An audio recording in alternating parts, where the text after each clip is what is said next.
अपनात्मा परमात्मा कबीर जी ने इस उद्देश्य से कि गुरु जी के बिना मोक्ष नहीं हो सकता, और यदि मैं गुरु नहीं बनाऊंगा तो आने वाले समय में ये कहा करेंगे, काल का दाव लग जाएगा कि कबीर जी ने कौन सा गुरु बनाया था, बगैर गुरु के ही बात बन जाएगी और काल फिर मेरी आत्माओं को धोखा दे देगा। इसलिए उस परमेश्वर ने,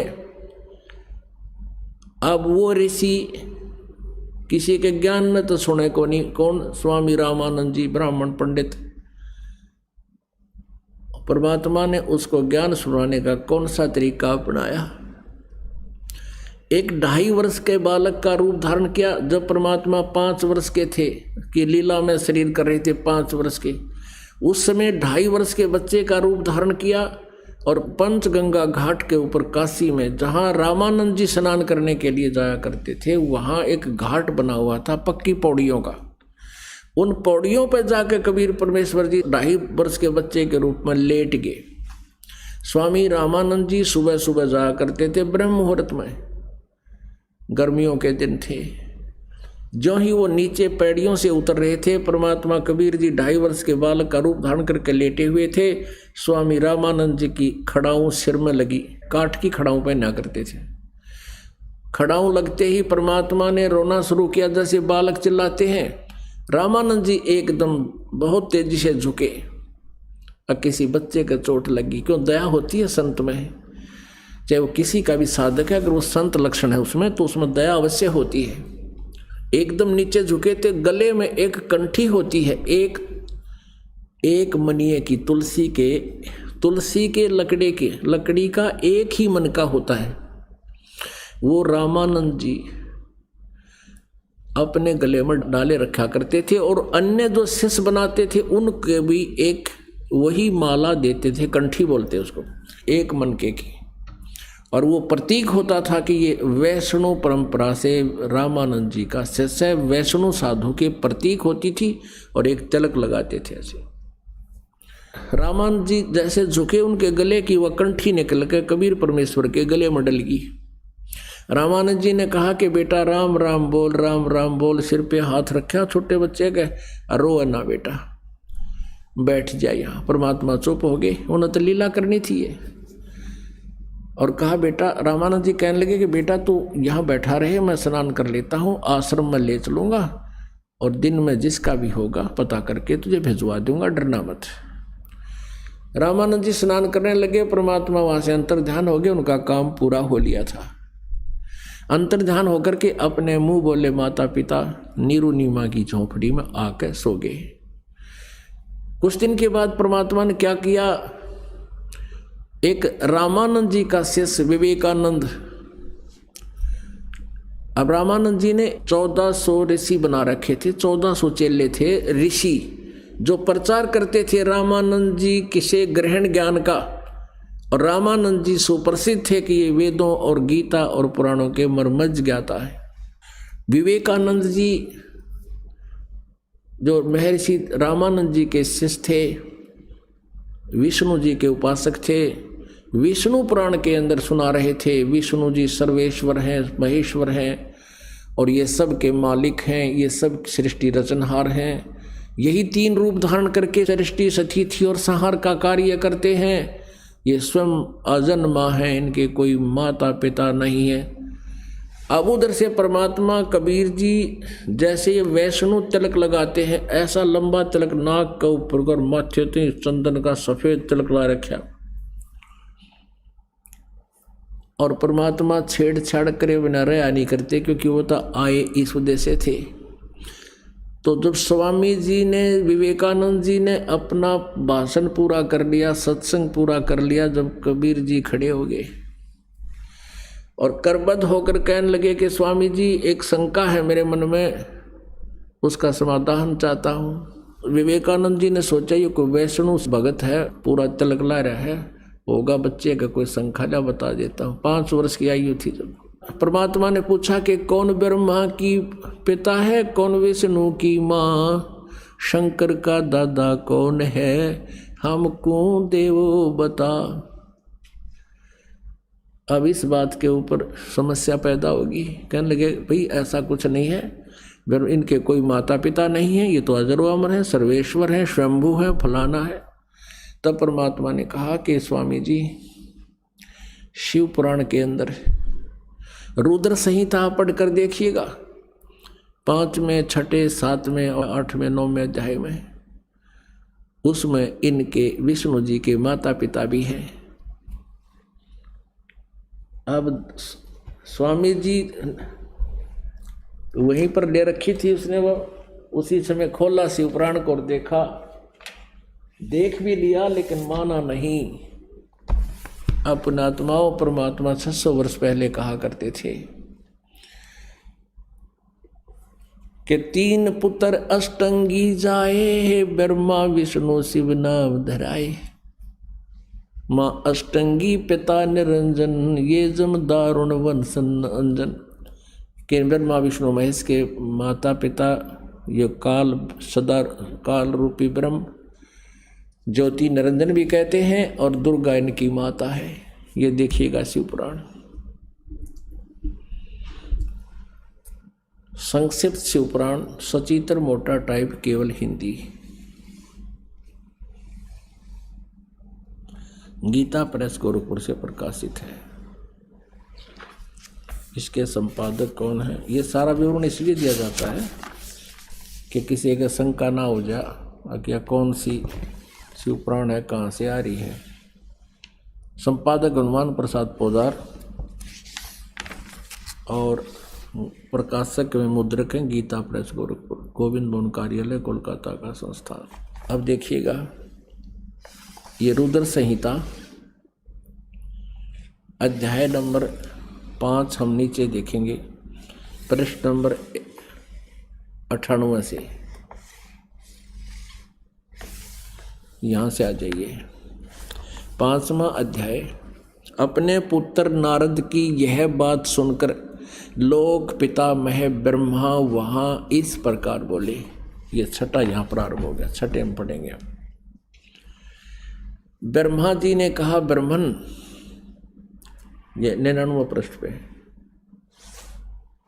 ब्रह्मा जी ने कहा, ब्रह्मन अपने पुत्र को कह रहा है, ब्रह्मा जी नारद को, देव शिरोमणे, तुम सदा समस्त जगत के उपकार में ही लगे रहते हो।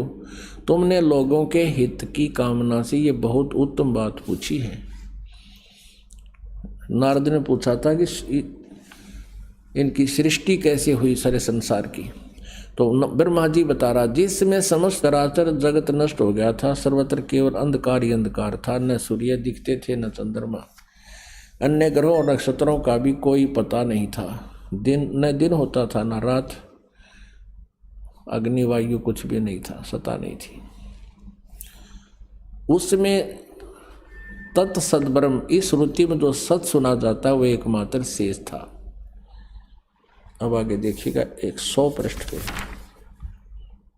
जिस परब्रह्म के विषय में ज्ञान और अज्ञान पूर्ण उक्तियों द्वारा इस प्रकार विकल्प किए जाते हैं, उसने कुछ काल के बाद द्वितीय की इच्छा प्रकट की। उसके भीतर एक से अनेक होने का संकल्प उदित हुआ। उस निराकार परमात्मा ने अपनी लीला शक्ति से अपने लिए मूर्ति यानी आकार की कल्पना की। मूर्ति माने आकार। जो वह मूर्ति रहित परम ब्रह्म है, उसकी मूर्ति यानी उसका साकार स्वरूप भगवान सदाशिव है। अर्वाचीन और प्राचीन विद्वान उन्हीं को ईश्वर कहते हैं। उस समय एकाकी रहकर स्वेच्छानुसार विहार करने वाले उन सदाशिव ने अपने विग्रह से स्वयं ही एक स्वरूप भूता शक्ति की सृष्टि की, जो उनके अपने श्रीअंग से कभी अलग होने वाली नहीं थी। उस पराशक्ति को प्रधान प्रकृति गुणवती माया बुद्धि तत्व की जननी और विकार रहित बताया गया है। ये काल के शरीर से निकाली थी परमात्मा ने। परमात्मा ने ब्रह्मा जी को कुछ ज्ञान बताया था, उसी ज्ञान के सुने सुनाए को ये ऐसे बता रहा। वह शक्ति अंबिका कही गई है, उसी को प्रकृति सर्वेश्वरी त्रिदेव जननी नित्य और मूल कारण भी कहते हैं। ओहे त्रिदेव जननी ब्रह्मा विष्णु महेश की माता सदाशिव द्वारा प्रकट की गई उस शक्ति के 8 भुजाएं हैं। ये दुर्गा है, स्पष्ट हुई। इसको प्रकृति भी कहते हैं, ये भी ध्यान रखना। ये आपके गीता जी में काम आओगा, जो ब्रह्मा विष्णु महेश की उत्पत्ति कोड वर्डों में लिखी हुई आपको दिखाएंगे। नाना प्रकार के आभूषण उसके श्री अंग की शोभा बढ़ाते हैं, दुर्गा की महिमा है। वह देवी नाना प्रकार की गतियों से संपन्न और अनेक प्रकार के अस्त्र शस्त्र धारण करती है। एकाकिनी होकर भी वह माया संयोग वसात अनेक हो जाती है। यानी इसने ही 3 रूप बनाए थे, श्यावत्री, लक्ष्मी और पार्वती के, और एक एक पुत्र से उनका ब्याह कर दिया था। ये भी स्पष्ट है इसमें। एकाकिनी होकर भी वह माया संयोग वसात अनेक हो जाती है। वे जो सदाशिव हैं, इस काल के बारे में कहा है, उन्हें परम पुरुष, ईश्वर, शिव शंभु और महेश्वर कहते हैं। यहाँ देखना आए हैं, ये 101 पृष्ठ पर आगे हम कुछ रुद्र संहिता का। अब वे अपने सारे अंगों में भस्म रमाए रहते हैं। दुर्गा की तो जानकारी पूरी हुई। अब इस काल रूपी ब्रह्म, इस ज्योति निरंजन काल की महिमा है।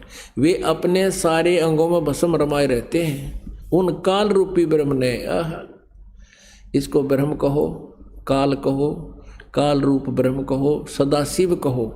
ये काल जो है अपने पुत्र कभी शिव रूप में आ जाता है, कभी ब्रह्मा रूप में, विष्णु जी के रूप में।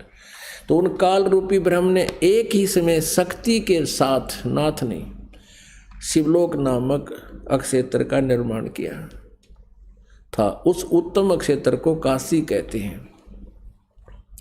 वे प्रिया और प्रियतम रूप शक्ति और शिव जो परमानंद स्वरूप हैं, उस मनोरम क्षेत्र में नित्य निवास करते हैं। वे प्रिया और प्रियतम यानी पति पत्नी रूप में शक्ति और शिव, दुर्गा और ये काल रूपी ब्रह्म, ये सिद्ध हो गया कि दुर्गा और काल है जो परमानंद स्वरूप है, उस मनोरम क्षेत्र में नित्य निवास करते हैं।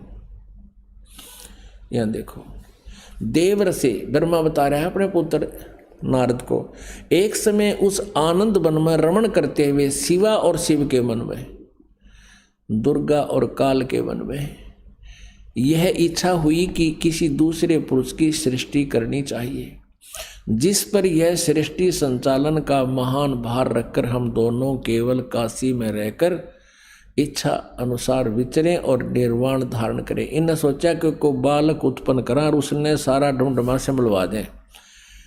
क्या ऐसा निश्चय करके शक्ति सहित सर्वव्यापी परमेश्वर शिव ने अपने वाम भाग के 10वें अंग पर अमृत मल दिया है, यानी पति पत्नी व्यवहार किया। फिर तो वहाँ से एक पुरुष प्रकट हुआ, यानी एक बालक की उत्पत्ति हुई। उसका नाम केदरा, वह शिव पुराण 102 पृष्ठ पे। शिव ने कहा, इस काल ने कहा कि वत्स बेटा, व्यापक होने के कारण तुम्हारा विष्णु नाम विख्यात हुआ। अब ये हो गया 6वां अध्याय यहाँ समाप्त। अब 7वें में क्या कहता है ब्रह्मा जी? ब्रह्मा जी कहते हैं देवर से, यानी नारद जी, तत्पश्चात कल्याणकारी परमेश्वर सांब सदाशिव ने पूर्ववत प्रयत्न करके जैसे विष्णु पैदा किया, मुझे भी अपने दैन्य अंग से उत्पन्न किया। अपनात्माओं, यहाँ इस शिव पुराण के अनुवादकर्ता ने यहाँ तक गड़बड़ कर दी कि भाई शिव जी से शिव की उत्पत्ति कैसे लिखूं, गोलमोल कर दिया। अब देखो, उस कहते हैं सच्चाई छुप नहीं सकती। चोर चोरावे तू बड़ी गाड्डे पानी में, वह गाड्डे वह ऊपर आवे, सच्चाई छनी ना। ये देखिए 110 पृष्ठ पे। अब 9वां अध्याय के लास्ट में लिखा कि इस प्रकार ब्रह्मा, विष्णु और रुद्र, इन 3 देवताओं में गुण है परंतु शिव गुणातीत माने गए। ब्रह्मा, विष्णु और शंकर, रुद्र कहो चाहे शंकर कहो, शिव को महेश कहो, इन तीनों देवताओं में तो गुण है, और ये चौथा इनका पिता इन न्यारा है। हो गए 4 न्यारे न्यारे। एक समय भगवान ब्रह्मा और भगवान विष्णु का आपस में झगड़ा हो गया। अब झगड़ा इनका कैसे होता है कि जैसे ये साधक साधना करते थे, मेडिटेशन हठ योग करके समाधिस्थ होते थे, तो काल इनको भ्रमित करने के लिए किसी को तो विष्णु रूप में दर्शन दे देता, तो ऋषि महर्षि सोचते कि ये विष्णु जी देवता है, ये पूर्ण परमात्मा है, और उनको आकर पुल बांध देते कि आप ही समर्थ हो, आप ही सर्वशक्तिमान हो। मन समाधि दशा में आपके दर्शन हुए, आप खुद परमात्मा हो, आप अपने आप को छुपाए हो। तो इस बात से विष्णु जी फूल कर दोना कोपा हो जाते और सोच लिया कि मैं ही भगवान हूँ। एक ने, दो ने, 10 ने, 20 ने ऐसे ही कहा। फिर किसी को ये जैसे समाधिस्थ हो रहे, किसी को ब्रह्मा के रूप में दर्शन दे देता है, और वो जो थोड़ी बहुत मांगे को सिद्धि विद्धि उन्हें देकर अंतर्ध्यान हो जाता समाधि दशा में।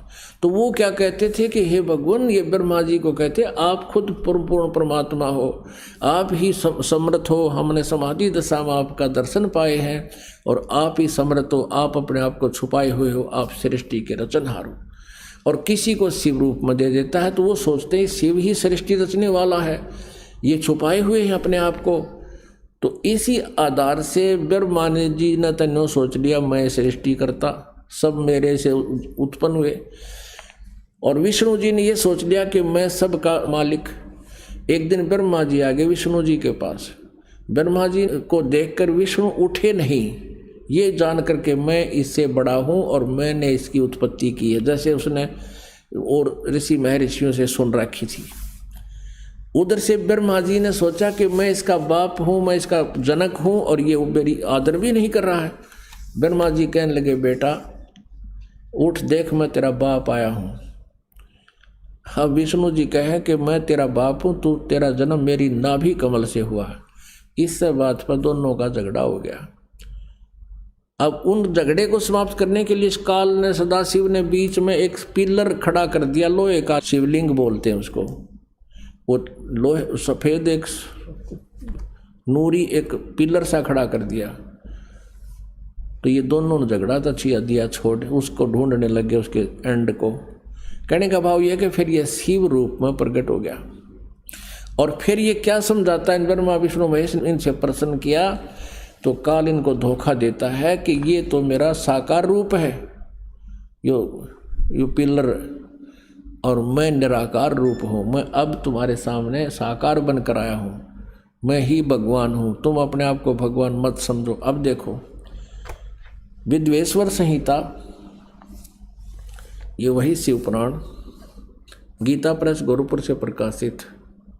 और ये देखो ब्रह्मा विष्णु महेश का आपस में झगड़ा हो गया था, बीच में यो स्तंभ खड़ा कर दिया, इसको लिंग बोले, शिवलिंग। और ये अब 25 पृष्ठ पे हम दिखाते हैं। ब्रह्मा और विष्णु ने पूछा प्रभु सृष्टि आदि 5 कर्तव्यों के लक्षण क्या क्या हैं यह हम दोनों को बताइए। भगवान शिव बोले, युग काल बोला कि मेरे कर्तव्यों को समझना अत्यंत गहन है, तथापि मैं कृपा पूर्वक तुम्हें उनके विषय में बता रहा हूँ। अब यहाँ देखो,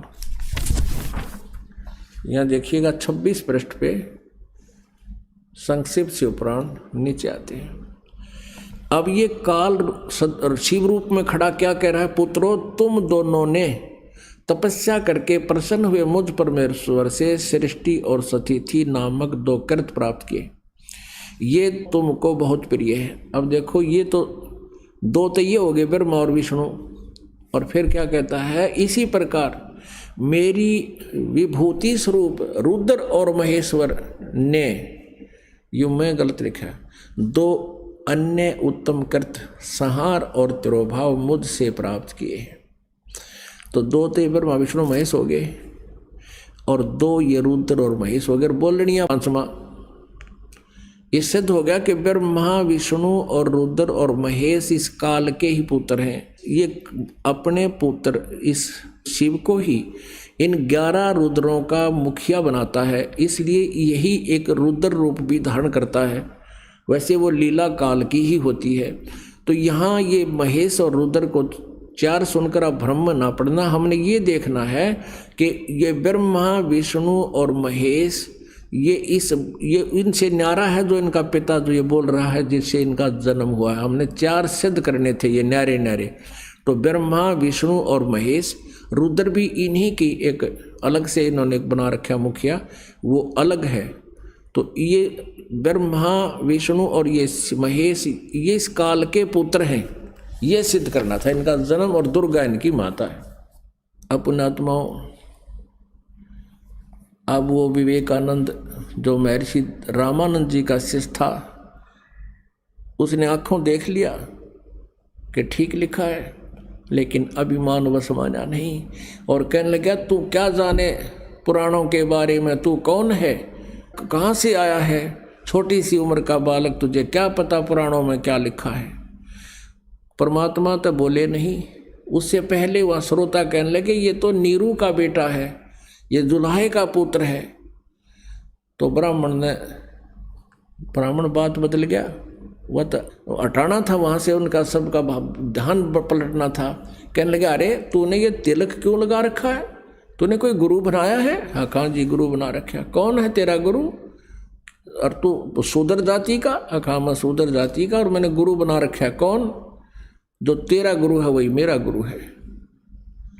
अब विवेकानंद ने कहा देखो रे लोगों कितना झूठा है, पाखंडी है। ये धानक जुलाहा शूद्र वर्ण में, और मेरे गुरुदेव स्वामी रामानंद जी पंडित श्री श्री 1008, ये तो शूद्रों के दर्शन भी नहीं करते, वो तो अच्छे पल्ला करके बात करते हैं।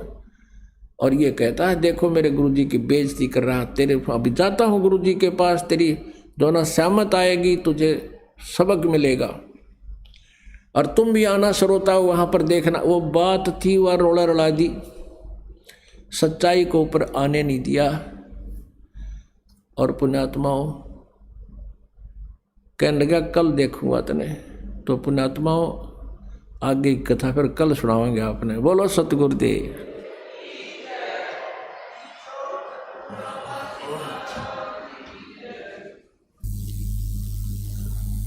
ये 5 दिवसीय सत्संग समारोह परमेश्वर कबीर बंदी छोड़ जी की उस याद में मनाया जा रहा है कि वो परमात्मा ज्येष्ठ सुदी पूर्णमासी को अपने उस सुख में स्थल को छोड़कर उस सुख सागर को त्याग कर अपनी प्यारी आत्माओं को इस काल के जाल से छुटाने के लिए, इस काल का भेद बताने के लिए, आध्यात्मिक ज्ञान को पुनः बताने के लिए वो परमात्मा प्रकट हुए।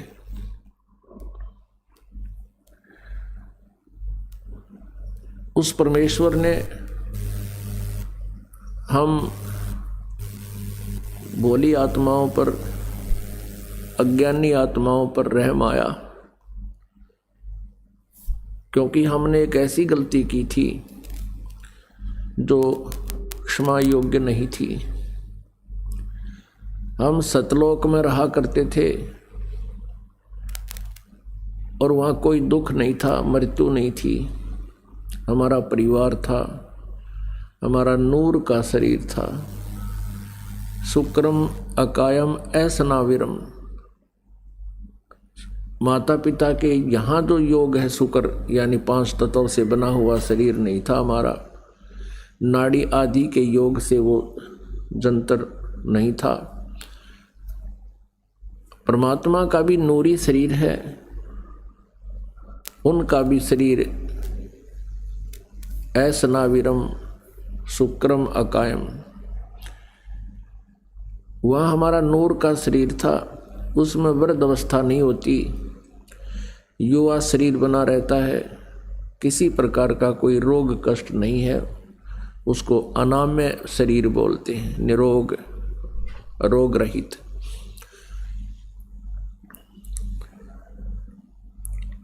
हम वहाँ पूर्ण रूप से सुखी थे, प्रत्येक वस्तु उपलब्ध थी, कोई पदार्थ का अभाव नहीं था। हमारे को एक मस्ती छागी। उस समय ये काल भगवान,